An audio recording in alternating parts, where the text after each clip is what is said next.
সবাইকে স্বাগতম জানাচ্ছি। আজকের যে কন্টেন্টটা থাকছে তা হচ্ছে সালেহনগর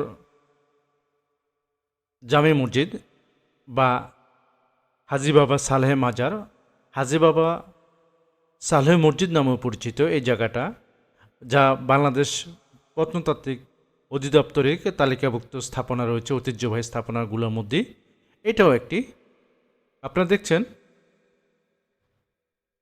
আমার আরেকটা কন্টেন্ট আমি আলোচনা করেছিলাম হাজী বাবা সালেহ সম্পর্কে, যার সমাধি সূর্যটি বা মাজারটি রয়েছে যা এক গম্বুজ বিশিষ্ট। পাশে যে মসজিদটি রয়েছে সেটাও এক গম্বুজ বিশিষ্ট মসজিদ। নারায়ণগঞ্জ বন্দরে সালেহনগরে এই মসজিদ এবং মাজারটি রয়েছে।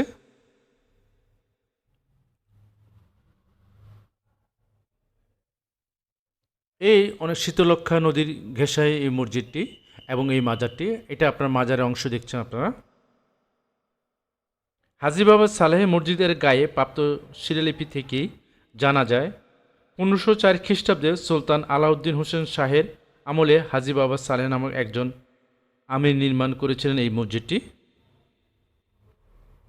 শিলালিপি থেকেই আরও জানা যায় 1481 খ্রিস্টাব্দে নির্মিত বাবা সালেহ মসজিদটি, যা বর্তমান শাহী মসজিদ নামেও পরিচিত, যে আমার একটা কন্টেন্ট রয়েছে এটা সেটার উপরে। এখানে হজরত হাজী বাবা সালেহের পবিত্র মাজার ও মসজিদ সংক্ষিপ্ত বৃত্তান্ত রয়েছে এখানে।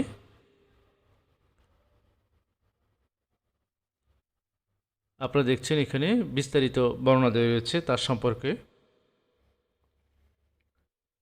1495 খ্রিস্টাব্দে আজিমনগরে আরেকটি তার নির্মিত মসজিদ রয়েছে এবং 1505 খ্রিস্টাব্দে নির্মিত হাজী বাবা সালেহ মসজিদ, সম্ভবত বাবা সালেহ হজরত বা হজ পালন করে আসার পর এই মসজিদটি নির্মাণ করেছিলেন, এর জন্য আগে নামের আগে হাজী শব্দটা ব্যবহার করা হচ্ছে এখানে। 1506 খ্রিস্টাব্দে হাজী বাবা সালেহ মারা যাওয়ার পর তার মসজিদের পাশেই এই মাজারটি স্থাপন করেন।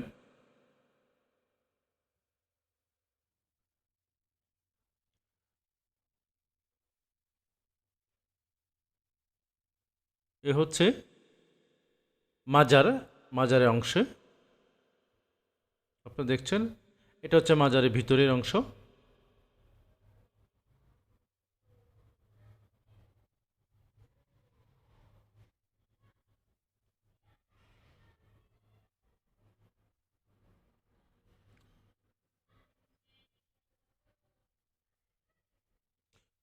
দেখছেন খুবই কারুকাজ সম্পূর্ণ। এরকম কারুকাজ তারা খচিত উপর অংশটা আপনারা গম্বুজ দেখছেন, এগুলো সাধারণত প্রত্নতাত্ত্বিক মোগল আমল স্থাপনাগুলোর মধ্যে এরকম থাকে, যা বর্তমানে বাংলাদেশের প্রত্নতাত্ত্বিক অধিদপ্তরের অধীনে এই স্থাপনাগুলো।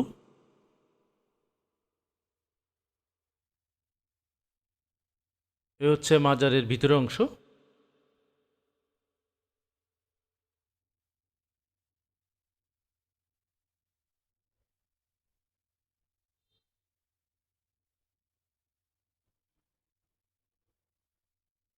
নকশা এবং কারুকাজ দেখেই বোঝা যাচ্ছে। নকশাগুলি খুবই সুন্দর। এটা হচ্ছে হাজী বাবা সালেহ মসজিদ, আপনারা দেখছেন অনেকটা ওই